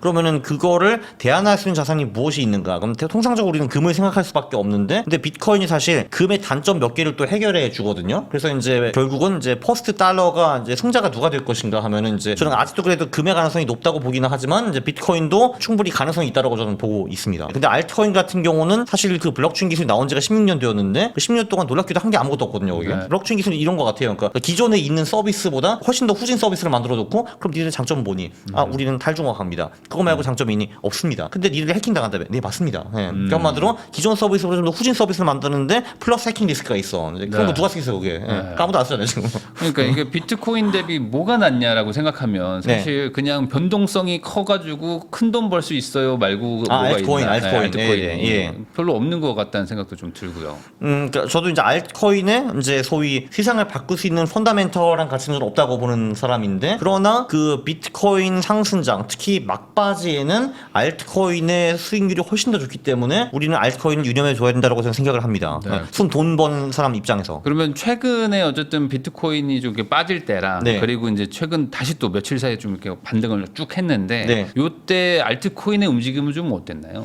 알트코인은 지금까지는 뭐 스펙타클하게 비트코인을 이제 능가하지 않았고요. 기본적으로 이제 반감기 후에 3, 4개월 조정이 온 다음에 비트코인이 보통 한 2달 정도 먼저 가지고 그 다음에 알트코인은 팡팡 오르는 경향이 있는데 그걸로 계산하면 그게 11월이 될 가능성이 좀 크다고 보죠 저는. 네. 아, 알트코인이 다시 좀 갈 확률도 있다. 네, 그래서 저도 지금은 사실은 이제 거의 비트코인 위주로만 하고 있는데 11월부터 특히 이제 가격이 제가 생각한 대로 계속 따라준다면은 이제 알트코인 비중을 많이 추가할 겁니다. 아, 네. 그래요? 예. 아니, 이게 생각보다 빨리 들어가야 되네요? 그렇게 좀 저는 비트코인이 충분히 오른 다음에 그 다음에 알트코인이 올라가는 뭐 이런 걸로 이해했는데 그게 아닌가요? 보통은 이제 비트코인이 2달 정도 이제 먼저 좀 주도를 하고 이제 그 다음에 바통 터치를 하는 경우가 많았죠. 네. 이렇게 한 번쯤 이제 비트코인이 주도하는 상승장이 한번 쭉 온 다음에 네. 몇 개월 정도 조정을 받다가 이제 막바지 상승장이 한번 오는데 그 막바지 상승장이 지금 임박했다고 저는 보고 있죠. 근데 네. 요게 그때 저 책에서도 네. 그 반감기하고 한 1년 정도만 보시는 거 아니에요, 결국에? 아, 그죠. 이제 반감기 3, 4개월 후부터 이제 그 시즌 2가 시작하고 반감기 12에서 18개월 후에 그 시즌이 끝나고 이제 다시 윈터가 오죠. 아, 네. 그러면 네. 지금 시즌 스타트 한 건가요, 이제? 그 초기쯤인 것 같아요 지금. 아, 초기 네, 정도. 그러니까 그 미친 상승장의 초기. 네. 네. 그러면 지금 최근에 며칠 사이에 올라갔던 게 이제 스타트 끄는 거다. 라고 저는 보고 싶은데 근데 11월 다시 꼬꾸라지면은 그럼 제가 틀린 거죠 그냥. 네, 그렇게 보시면 돼요. 네, 꼬꾸라질 게 있을까요? 네? 꼬꾸라질 만한 거? 그냥 고래가 팔고 이런 거? 그렇죠. 뭐 늘 이유는 존재합니다. 늘 떨어지는 이유는 이유는. 있으니까. 네, 그렇죠. 그럼에도 불구하고 어쨌든 지금 과거 패턴으로 봤을 때는 이제 스타트하는 구간처럼 느껴지는 부분들이 많다. 그렇죠. 그 과거 패턴이 이번에도 맞는다고 하면은. 네. 그러면은 과거 패턴이 맞다고 하면은 11월, 12월 정도쯤에는 알트코인들도 같이 좀 올라갈 확률이 좀 있다. 그렇죠. 정도로 한 추정. 6개월 정도 폭발적으로 이제 갈 가능성이 있죠. 네. 근데 지금 비트코인이 올랐다고 하더라도 9,200이면 전고점이 한 1억 뭐 700, 뭐 네, 1,000 그 정도예요. 맞아요. 정도였잖아요. 5,000불 남았어요. 맞아요. 네, 그럼 아직 네. 많이 남았는데 네. 이게 5,000, 근데 5,000불은 사실 많이 남은 건 아니죠. 왜냐하면 사실 그 5만에서 6만 8천 가는 것도 되게 빨리 갔거든요. 한 며칠 만에 가버리니까. 그렇죠, 그렇죠. 네, 맞아요. 네. 아, 네. 그러면 이게 생각보다 지금 뭐랄까요? 되게 뭐 변곡점에 있는 상태인 것 같기도 하네요. 맞아요, 뭐 맞아요. 달림길에 네, 네. 딱 지금이. 맞아요. 지금 네. 촬영하는 날짜가. 그렇죠, 맞아요. 확 갈 수도 며칠이야? 있고. 오늘이 10월 18일이네요. 네. 네, 네. 확 올라갈 수도 있고 아니면 조금 다시 또 이제 주춤하다가 나중에 튀어 올라갈 수도 있고. 그렇죠. 네. 그러면 이럴 때는 좀 비트코인을 근데 예를 들면은 진짜 사야 될까? 대선이 끝났는데 네. 그래도 비트코인이 못 가고 비실거린다. 다시 6만 불 밑으로 떨어진다 하면은 그러면 이번 시즌이 끝났을 가능성이 좀 높다고 봅니다. 아, 네. 이거 네. 1억 1천, 뭐 1억 2천도 못 가보고 끝났을 수도 그죠, 있다. 그죠. 네, 네.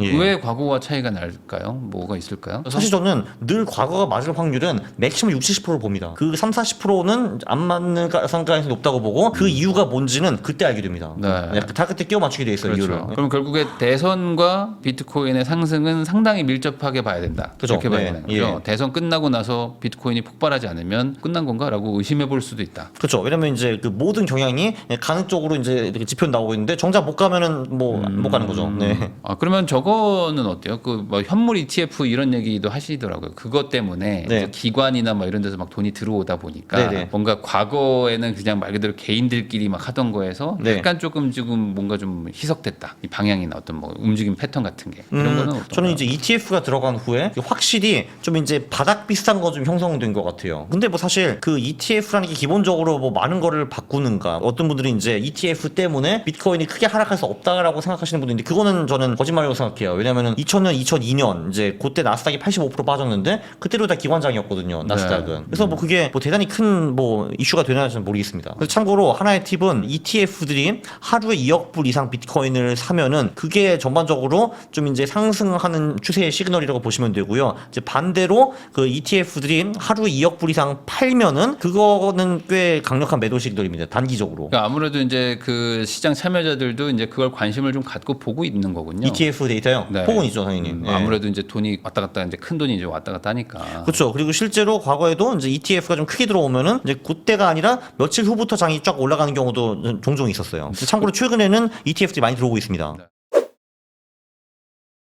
그러면은 지금 좀 정리를 하면은 네. 코인, 네. 뭐 미국 주식, 한국 주식 다 좋네요. 네, 저는 사실 다 좋다고 봐요, 지금. 다 좋아요 지금. 네. 그래서 11월에 들어가면 다 좋네. 그렇죠. 그리고 심지어 뭐 금 같은 경우도 최근에 계속 역대 최고가 갱신을 하고 금 있고. 지금 엄청나거든요 가격대. 지금 예. 12만 원 넘었거든요. 예, 그게 그 지금 이제 달러로 이제 2,700불 정도 이제 하고 있는데 사실 그게 근데 최근 5년 동안에 한 100% 정도 올랐어요. 근데 사실 최근 5년 동안에 100%안 오르는 자산이 사실 별로 없기도 네. 하고 보통 이 원자재 슈퍼 사이클 시작하면 이게 보통 10년 정도, 15년 정도 가는 경우가 많거든요. 그리고 처음에 이렇게 슬슬 오르다가 마지막에 확 가는 경우가 있는데 그래서 저는 금도 아직 끝나지 않았다고 봅니다. 특히 이제 그 금 같은 경우는 지금 그 중앙은행들 수요가 엄청 많아요. 많이 사고 있거든요, 지금. 그리고 이제 은은 이제 중앙은행이 아니라 이제 주로 산업 쪽에서 좀 많이 사고 있죠. 네. 뭐 2차 전지라든지 반도체라든지 소위 첨단 산업에 은이 좀 많이 필요한데 그 금, 은 둘 다 확실히 최근 몇 년 동안에 수요가 공급을 능가했습니다. 확실히 금보다는 은이 좀 덜 올랐더라고요. 원래 그래도 좀 비율 있잖아요. 아, 비율. 네, 금은 그게 금은 그냥- 레이쇼. 네. 그게 뭐 85대 1인가 그때 지금. 네, 근데 뭐 그냥 아직은 그냥 보통 정도, 약간 네, 막 그죠. 비슷비슷한 네. 정도. 네. 그래서 아직 은 투자를 한다 뭐 이런 분들도 있더라고요 최근에. 네, 왜냐면 보통은 원자재 슈퍼 사이클이 오면은 금보다는 은이 좀 더 많이 오르죠. 네. 그러니까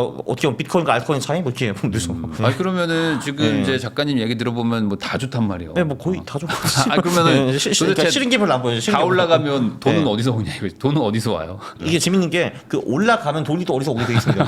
실제로 중앙은행들이 사실 돈을 지금 많이 찍어내고 있고 다시 통화량이 오르고 있어요. 아, 그러니까 돈은 통화량이 이제 계속 늘어나고 있어요 지금. 아, 네. 그리고 이제 금리도 인하되고 이제 좀 경제도 좀 살려야 되고 하니까. 그래서 인플레도 어느 정도 잡힌 것 같고. 네. 그러니까 전반적으로 이제 돈을 풀 시기가 왔다. 그렇죠. 그리고 최근에 제가 중국에 갔다 왔는데 네. 거기 진짜 경기가 최악이도 많이 비싸요. 어때요? 그러니까 가보면은 이제 우리가 상상하는 중국은 사람들이 드립도 많고 차가 드립도 많고 미세먼지가 엄청 많아야 되잖아요. 네. 드립도 없었어요. 아. 공항에 딱 가보니까 사람이 아무도 없어. 그래서 응? 해가지고 10분 만에 입국 통과하고 가는데 근데 진짜 사회 인프라는 정말 멋있고 화려하거든요. 이제 중국의 진짜 북경에 저기 어디 지방만 가도 강남보다 나아요, 솔직히 그 인프라가. 네. 그래서 진짜 화려하고 좋은데 사람이 없어. 차도 없고. 네. 네. 그리고 이제 좋은 동네 오피스에 가봐도 통통 다 비어 있고요. 네. 왜냐면 이제 63빌딩 레벨의 건물들이 몇백 채가 서 있어요, 거기. 네. 근데 그게 다 렌트가 될 수가 없잖아요, 이게. 그렇죠. 계속 만들고 있어요, 건물을. 또 만들고. 네. 그럼 거기 뭐 현지인 분들하고도 얘기 좀 해보셨어요? 네, 그제 친구가 20년 사는 사람이기 때문에 네, 왜 이렇게 안 좋대요? 그러니까 한마디로 이제 과잉 공급이죠, 과잉 너무 공급. 공급 그러니까 많이 과잉 공급 플러스 이제 이제 거기 지금 시진핑이 하는 무슨 뭐 공동 부유 이런 거 있잖아요. 네. 이게 결국은 이제 친절하게 기업에 가가지고 이제 기부를 하세요. 아. 안 하면은 너 알지 뭐 이런 거거든요. 근데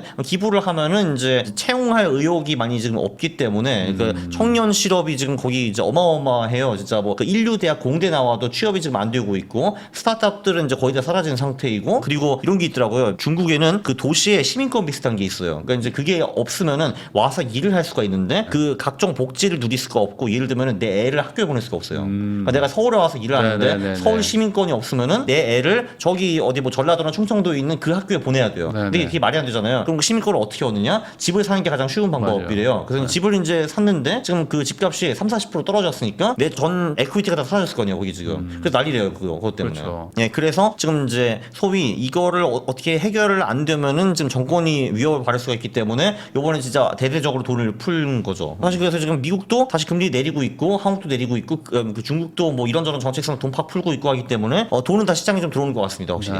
이렇게 네. 번 돈들이 또 막 이제 흩뿌려져서 그렇죠. 이게 가는 어딘가 다 거죠. 이게 퍼지는 거죠, 이게. 네, 그죠. 네. 그러면 결과적으로 이제 지금 자산 시장은 되게 괜찮다. 여러모로 앞으로 미래가. 저는 지금 나쁜 게 딱히 보이지는 않아요. 예, 예. 그러면은 예. 일반인 분들이 이제 보시는 거니까 네. 뭐 그 중에서도 그럼 다 좋다고 얘기하셨지만 네. 그래도 뭔가 좀 우선순위가 있지 않겠습니까? 그래도 보통은 그래도 통상적으로 이렇게 시장이 다 잘 나가면은 코인 수익률이 높겠죠, 아무래도. 코인이 아무래도 예. 수익률은 제일 좋을 수 있다. 그렇죠. 근데 그거를 아닐 거에 대비해 가지고 저도 요번에 그냥 다 합니다. 이제 한국 주식, 저기 뭐 미국 주식, 중국, 일본, 인도 주식, 채권도 하고 금도 하고 코인도 하고 그냥 다 할 겁니다, 저는. 그러면 그냥 예. 일괄적으로 이렇게 막 이렇게 n분의 1로 하시는 건가요? 아니면 그래도 조금 비중을 조금 더 두시려고 하는 데가 있는 건가요? 금융자산은 지금 제가 주식 50, 그 채권 25, 금 25 이렇게 할 거고요. 그 50%는 그 이제 50% 주식은 20 한국, 20 미국 그리고 나머지 10은 그 나머지 세 나라에 투자할 거고 코인 투자도 지금 그 금융 투자 비슷한 정도 수준 그거는 좀 작다. 그거는 좀 작게. 네, 네. 그런 식으로 예. 크게 이제 금융자산, 이제 코인 이렇게 하고 네. 그 안에서는 이제 좀 아까 말씀하신 n분의 1을 한다. 채권도 계속 하세요? 채권도 이제 그 금리 인하기에는 사실 이제 오르는 것이 정석이고 대부분 그래 왔고요. 네. 근데 요즘 이제 저한테 어떤 분들이 계속 말씀하시는 거는 근데 이제 그 예를 들면 미국 10년이나 30년 차 금리는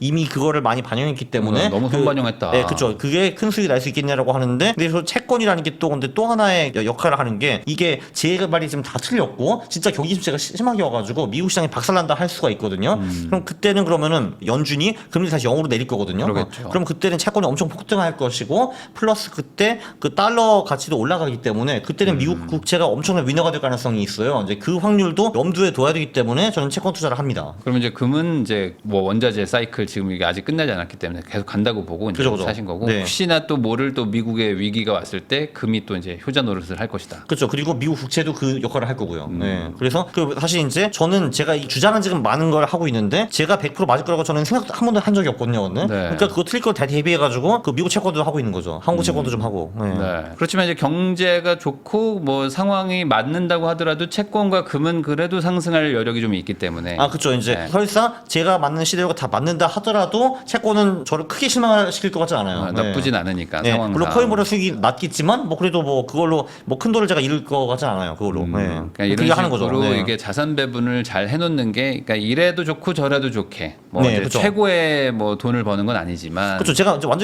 완전히 헛다리 잡을 가능성도 당연히 있거든요. 네. 25년 5월에 제가 다시 왔는데 아이고 지금 미국이 망했네요. 뭐 이런 거 있잖아요. 그럴 저희 수도 돈이 있죠. 큰일 났네요. 뭐 그럴 수 있잖아요. 그럴 때는 이제 채권이 이제 든든하죠 이제. 그러니까 든든하기보다는 수익이 아마 그때는 채권이 제일 높을 거예요. 그러겠죠. 미국 채권이. 네. 네. 그러니까 금리를 정말 5.25에서 0으로 낮춰버렸다. 네. 플러스 그 전부 얼마가 안주자산으로 올라가는 거지? 몰리고 네. 그 환율이 1,010원이 되었다 하면은 그러면 이제 그 두 배, 세배 벌겠다. 2배 벌 수도 있어요. 맞아요. 그러니까 네. 환율까지 올라가면. 그렇죠. 네. 그런 것들을 이제 고려하신다는 거죠. 그죠. 어쨌든 최근에 기요사키 그 네. 강연도 갔다 오셨는데 예. 그분이 이제 항상 얘기하는 게 거의 네. 뭐 한 10년 된 것 같은데 예, 예. 미국은 붕괴한다잖아요. 네네네. 미국 달러 붕괴하고 자본주의 시장은 이게 영원할 수 없고 네. 결국에 이제 이건 한 번은 이제 망하게 된다. 그래서 이런 거에 대해서 좀 어떻게 동의도 하시고 아니면 그런 것도 좀 고려하고 계세요 투자에서? 제가 사실 이번 강연 가기 전에 부자 아빠 가난한 아빠 책을 다시 한번 꺼내서 봤는데 그러니까 제 책이 2017년 버전이었어요. 그 20년 에디션 해가지고 네. 거기 그런 말이 있더라고요. 지금 미국 국채는 벌써 20조 달러를 넘어섰으면 하는데 근데 지금 7년 지났는데 35조가 돼버렸어요. 그게. 그래서 이제 결론적으로 오케이 35조는 버틸 수 있다고 쳐봐요. 이게 기축통화 국가니까. 근데 그러면은 40조도 버틸 수 있냐? 50조 버틸 수 있냐? 100조는 버틸 수 있냐? 저는 못 버티다고 보거든요. 왜냐면 100조면은 이자만 뭐 이제 그렇죠, 연 뭐. 3, 4, 5조 달러를 지불해야 되는데 그게 어떻게 가능하냐라는 거거든요. 네. 그래서 이제 그 달러화가 사라진다보다는 이제 달러화의 가치가 많이 떨어져가지고 사람들의 신뢰를 잃을 수는 있죠. 그거는 저는 필연적이라고 보기는 합니다. 근데 그게 이제 언제 그렇게 될 것인가 그것까지는 저도 모르죠. 왜냐면 이제 이 아저씨도 지금 이거를 벌써 20년 전부터 주장하고 계시는데 네. 아직까지는 그래도 사람들이 미국 그 연준 달러 뭐 이런 거에 그래도 어느 정도 신뢰를 보이고 있잖아요. 근데 그 신뢰가 점점 더 떨어지는 거는 피할 수 없는 현상이죠. 네. 그거를 막으려면은 지출을 좀 덜 해야죠. 지금 정부 지출이 너무 많고 기본적으로. 네. 근데 이게 뭐 많은 분들이 이제 이런 류의 주장하시는 분들은 네. 이거는 그럴 방법이 없다. 그러니까 이거는 이미 이제 돌아가고 있는 이 바퀴를 멈추지 않는 한 네, 이거 굴리려면 계속 돈을 집어넣어야 되는 거고. 그죠, 네. 그러니까 계속 부채로 가는 거 아니냐. 그렇죠. 근데 그러다가는 아무리 기축통화 국가를 하더라도 신뢰를 잃게 되겠죠. 그게 근데 3년 후인지 10년 후인지 28년 후인지 그건 알 수 없죠. 네. 네. 그러면은 이거에 대해서 대비를 할 수 있는 걸까요? 어떻게 해야 될까요? 이거? 사실 여기도 결국은 자산 배분밖에 없다고 보고요. 그래서 이제 중요한 건 그러면 기요사키 당신은 투자를 어떻게 하느냐. 그것도 얼추 밝혀주셨어요. 이분은 일단 그 12억 불 정도의 부채가 있으시고 그 대신에 10,000개 정도의 아파트가 있으시대요. 그러니까 네. 이제 부동산 실물 자산 하셨고 그리고 이제 나머지 돈들도 다 실물 자산. 그러니까 뭐 리튬 광산이라든지 아니면은 가축, 그러니까 소, 돼지 이런 거 갖고 계시고 네. 숲도 좀 갖고 계시고요. 네, 그리고 그 뭐 유정, 그러니까 이제 그 석유 나오는 그런 거 갖고 계시는데 저도 그게 그 어느 정도 괜찮다고 본 게 그 금은도 좀 갖고 계신 것 같고 이게 그분이 맞았다라고 하면 일단 그 정말 이득이고요. 왜냐면 실물 자산이 일단 있는 거니까. 그렇죠. 그리고 그분이 틀렸다 하더라도 그 실물 자산의 수익률이 그렇게 엄청 떨어지지는 않을 거거든요. 그래서 이렇게 되었든 저렇게 되었든 이제 큰 피해는 피해 가시겠죠, 그분이. 그러니까 결국에 지금 어떤 금융 자산들의 어떤 붕괴가 일어날 수 있다는 거잖아요. 어찌 보면 미국이 그쵸. 무너진다는 거는. 그렇죠. 그래서 이제 그분이 그 경고하신 거는 미국은 결국 필연적으로 무너질 수밖에 없고 그럼 한국도 따를 거니까 조심하라 이런 말씀 해주셨죠. 우리도 네. 같이 작살난다. 그렇죠, 그렇죠. 맞습니다. 그러면은 결국에 이런 상황에서는 현물밖에 없다. 네, 근데 그것도 이제 그분이 그걸 말씀하시지는 않았지만 네. 그거를 이제 해외로 좀 분산시키는 게 매우 좋겠죠. 이게 이제 그 한 나라에 전 재산을 납두는 거는 좀 위험하죠. 그 나라의 위기가 터지면은 결국은 국가는 늘 국민의 자산을 몰수해 왔거든요. 지금까지는. 네. 그러니까 그걸 또 대비를 해야죠, 아무래도. 그러니까요. 네. 그래서 그런 게 겁나서 사람들이 결국에 비트코인을 좋아하는 거 아닙니까? 그렇죠. 어떤 네, 그 맞습니다. 비트코인이라는 거는 어쨌든 외부에서 이거에 대해서 어떤 영향력을 줄 수 없기 때문에. 그렇죠. 그리고 이 나라가 정말 이제 문제가 생겨가지고 내가 딴 나라로 튀어야됐을 때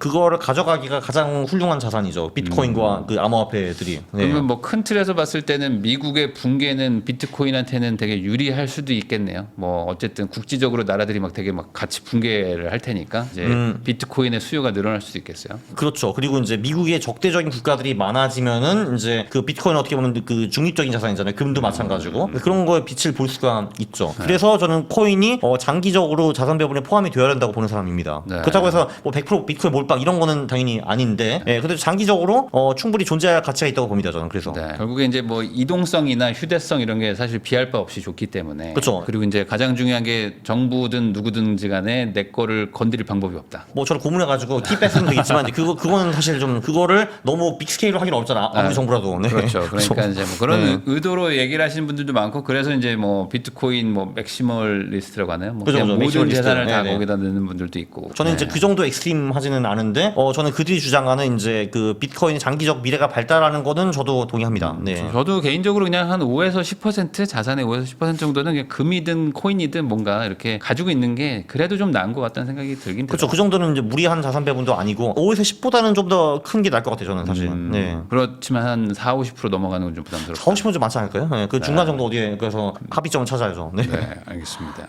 그러면 이제 그 작가님이 항상 이제 5에서 10월 뭐 이거 좀 조심하라고 얘기는 하셨지만 네. 사실 그거는 이제 어찌 보면 사람의 어떤 성향일 수도 있고 그건 네. 나는 동의가 안 된다 이러실 수도 있는데 네. 실제로 이제 국내 주식에 5월에서 10월 딱 이렇게 투자하신 분들은 지금 성과가 좀 좋지는 않을 거 아니에요. 말 좀 지금. 듣지 그랬어요. 그거. 네. 맨날 말하고 맨날 맞는데. 그래서 그게 지금 되게 후회하시는 분들도 많을 네. 것 같기도 하고 특히 예. 이제 코스닥 쪽 많이 뭐 안 좋고 하니까 그렇더라고요. 뭐 삼성전자도 안 좋고 네. 그래서 지금 되게 힘들어하실 분들 있을 것 같은데 네. 어쨌든 지금 손실 구간이신 분들 이런 네. 분들은 좀 어떻게 해야 될까요? 지금 포기하지 말고 11월, 4월이 이제 아마 좋을 시작이니까 거니까 그냥 가지고 다시 보면 되지 않을까요? 네. 그렇죠. 근데 이제 그 종목이 맞나 그건 모르겠어요. 당신이 가진 그 종목이. 그럼 네. 이거를 정리를 하고 아까 말씀하셨던 것처럼 좀 저평가된 것들로 가야 된다. 그러니까 빠졌다고 해서 저평가가 저평가가 아니다. 되었든 아니면 진짜 모멘텀이 있든 둘 중에 하나는 뭐가 있어야겠죠. 그렇죠. 이제 사실 투자의 쌍벽은 이제 그런 것 같아요. 기본적으로 이제 정말 내가 10년 투자라고 하면은 밸류에이션이 제일 중요한 것 같고, 근데 어차피 그 텀을 보고 투자는 안 하실 거 아니에요. 어차피 투자해봤자 한 달 나 장기 투자했는데 이런 게 보통이잖아요, 사실은. 네? 그래서 이제 단기적으로는 그거보다는 이제 모멘텀이 훨씬 더 네. 중요하겠죠. 이제 그 모멘텀이라는 게 가격 모멘텀일 수도 있고 아니면 이제 어닝 모멘텀일 수도 있고 근데 그런 게 중요한 건데 지금 당신이 보유한 주식이 둘 다 없다라고 하면은 그거를 빨리 던지고 딴 걸로 교체하는 것이 맞죠. 근데 대부분 사람들이 그거를 못 해요. 왜냐면 이제 그 본인의 매몰 비용 뭐 이런 것 때문에. 네. 근데 냉정하게 봐가지고 지금 이놈이 가격도 지금 이런 상태인데 어닝도 딱히 늘어나지도 않아. 근데 그 폴을 보니까 17이야. 그럼 도대체 얘를 왜 가지고 있는지 한번 생각을 해봐야죠. 그거보다는 딴 데로 갈아타는 게 훨씬 낫죠. 네. 그러니까 빠졌기 때문에 들고 있을 이유는 없다. 그렇죠. 이제 그게 유일한 이유면 그건 문제가 되는 거죠, 확실히. 그러니까요. 네. 그러니까 최소한 뭐 메리트이 있어야 될 거 아니에요. 지금 당장 이 주식이 어닝이 좋든지 가격이 올라가든지 아니면은 밸류에이션 좋든지. 네. 네. 그래서 그러면 뭘 갈아타야 됩니까? 라는 거에 대해서는 이제 항상 주장하시듯이 그냥 네. 퀀트로 해가지고 그냥 이제 저평가된 그 주식들을 일괄적으로 그냥 뽑아내서 필터링 건 걸로 그냥 다 배분해서 산다. 그러니까 그게 저는 가장 심플한 방법이라고 보고요. 물론 정말 당신이 리서치를 아주 딥하게 하고 싶으시면은 가치 투자도 저는 좋은 방법이라고 보는데, 근데 그냥 소위 유튜브 2개 보고 아 제가 하이닉스 사라고 했어 하는 거는 그거는 가치 투자가 아닙니다. 예, 그거는 확실히 아니에요. 네. 그거는 뭐 예. 사실 뭐 아무것도 아닌 투자인 거죠. 그렇죠. 네. 정말 내가 하이닉스 사고 싶으면은 산업 보고서 다 읽어보시고 이제 해외 사이트도 뒤져보시고 이제 한 1000페이지 읽으셨으면은 그러면은 그때 한번 결정해 보세요. 네. 네. 그 그렇죠. 분야에 대해서 좀 어느 정도 전문 지식을 가지고 사도 쉽지 않은 거니까. 그렇죠. 근데 저도 사실 그거 하기 싫고 여러분도 하기 싫으실 거거든요. 그러면 콘트가 더 낫죠, 사실. 네. 그냥 저평가된 거 사면 50개 사면 그 중에 뭐 터지겠지 이런 그렇죠. 거잖아요. 저평가 플러스 어닝 모멘텀도 있는 거. 그게 금상첨화죠, 사실은. 그런 거 있어요. 네, 많이. 생각보다 예. 저도 그 이제 작가님 그 방식에 대해서 저도 좀 보면은 네. 그게 나름 근거가 있잖아요. 네, 근거 있어요. 실적은 있어요. 네. 좋아지고 저번 분기 대비 막 이렇게 급상승했는데 주가는 낮고 그냥 사실 논리적으로는 완벽한 아니, 그리고 주식이죠. 그리고 실제로 그렇게 장기적 투자해서 돈도 많이 벌었어요, 사실. 네. 그렇죠. 네. 실전에도 그게 나오고. 네, 네. 네, 예. 그러니까 참 그 부분도 한번 고려해 볼 필요도 있다. 이렇게 정리할 수 있을 것 같습니다. 그렇습니다. 네, 오늘 이제 퀀트 투자 전문가이시죠. 이제 강한국 작가님 모시고 이제 뭐 코인부터 금, 주식, 채권까지 뭐 정말 다양한 얘기 해본 것 같습니다. 그래서 어느 정도 좀 방향성에 대한 얘기는 많이 해주셔가지고 거기다 네. 또 자산 배분 비율도 얘기를 해주셨고 예. 그리고 뭘 하라고 또 말도 해주셨으니까 네. 또 이걸 좀 잘 따라 하셔가지고 여기에 동의되시면 또 11월, 4월에 또 잘 올라간다고 하니까 웬만한 거 다 올라가는 또 좋은 분위기라고도 하셨으니까 그렇죠. 딱히 뭐 네. 지금 나빠 보이는 자산이 별로 보이진 않아요. 현재 네. 버전에서 그렇죠. 지금 네. 10월 말 그렇습니다. 기준으로는 딱히 뭐가 악재가 터진 건 없으니까 기회 한번 잘 잡아보시면 좋을 것 같습니다. 다시 한번 시청해주셔서 감사하다는 말씀 드리면서 저도 작가님하고 인사 나누겠습니다. 오늘 나오셔서 감사드립니다. 감사합니다.